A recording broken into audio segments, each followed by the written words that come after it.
Shabbat Shalom. This week we read Parshat Emor, and it's a good one. Okay, yes, every portion is good.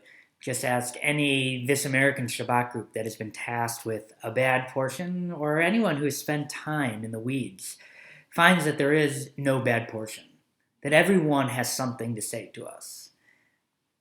But okay, Rabbi, there are certainly some, like this one, where you do not need to take a deep plunge in order to hear what the Torah has to say to us. Emor is a law-laden portion. It begins with detailing who a priest can marry and who they cannot, who they can mourn for, and what would render them unfit, which includes safeguards against corruption. Then we progress to laws detailing our calendar, and the portion ends with a random assortment of laws that includes the idea of leaving the corners of your field for the poor and the needy to glean from. And while its placement may be random, it is entirely appropriate in this book's quest for holiness, that any roadmap that will lead to a holy life must pass through kindness and charity, and ultimately to justice. But what I care most about is chapter 23, where we get our very familiar festival and holiday calendar. We again get Shabbat and Pesach, Passover, but we also get Shavuot, Sukkot, what would eventually be called Rosh Hashanah and Yom Kippur, and even this holiday called Shmini Atzeret, which even here, I'm not entirely sure what this holiday is. The Torah says that these laws should be observed for all times, and quite powerfully, they have been. I want you to sit with that for a moment. Think about that. Wrap your head around what the Torah is saying and what we do. Whether you see yourself as religious or as the quote-unquote bad Jew. If you're someone who finds great meaning in tefillah, prayer, or ritual, or someone for whom this is not for you. On some active level, most of us embrace some form of our particular sacred time. However many years later, however many great historical revelations, philosophical breakthroughs, and technological advances we've experienced, this simple accompaniment, a tag-along law, is still being held fast to. Yet this idea of history is otherwise strangely absent from the fixing of the sacred calendar here in Leviticus. No mention of creation for Shabbat. Pesach, it seems here, is actually two distinct holidays. One on the 14th of Nisan, where the Israelite was to sacrifice the Paschal offering.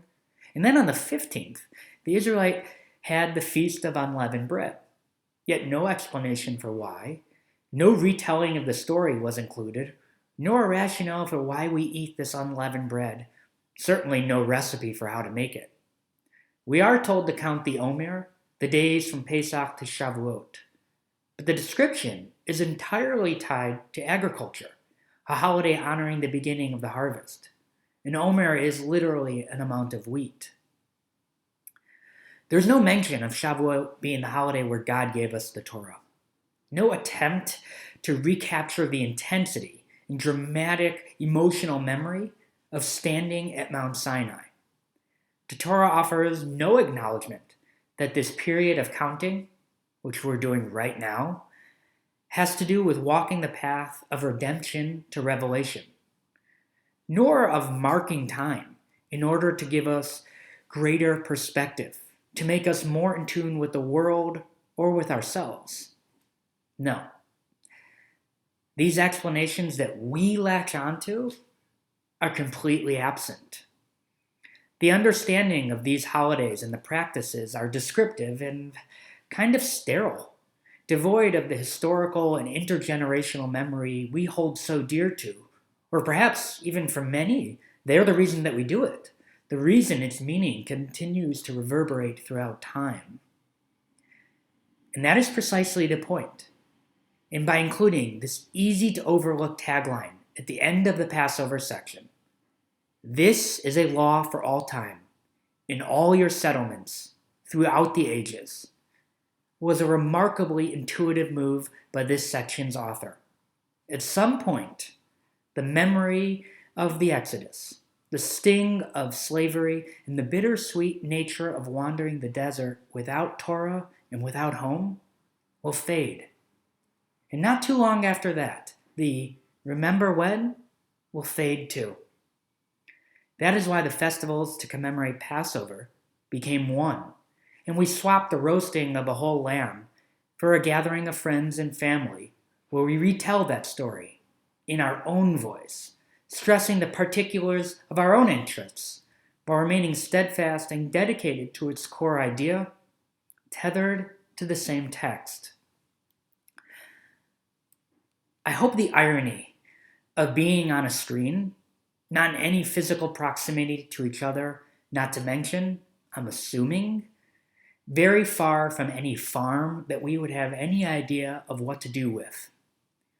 We are reading these lines, participating in song and prayer, text and discussion, communally marking and living out sacred time together. History is malleable, and the practice that responds to or is created out of that history must be flexible. That line that is so profoundly speaking to me today says, in your settlements, not in your home. That part was understood. We live out Torah together, in community, and we must do that through whatever and by whatever means we have available to us. This is new, and it is as old as this book. Torah is not giving us legal or historical explanations for the holidays because in our march across time, our trek to remain a unique and purpose-filled people, we create not justifications for continuity, but meaning to propel us forward. And this is done within our settlements. And when we do, what you are doing right now by choosing to be here, we get to add our names to the tapestry that we have been weaving throughout time, throughout all of our settlements. And God willing, will compel it forward. Shabbat Shalom.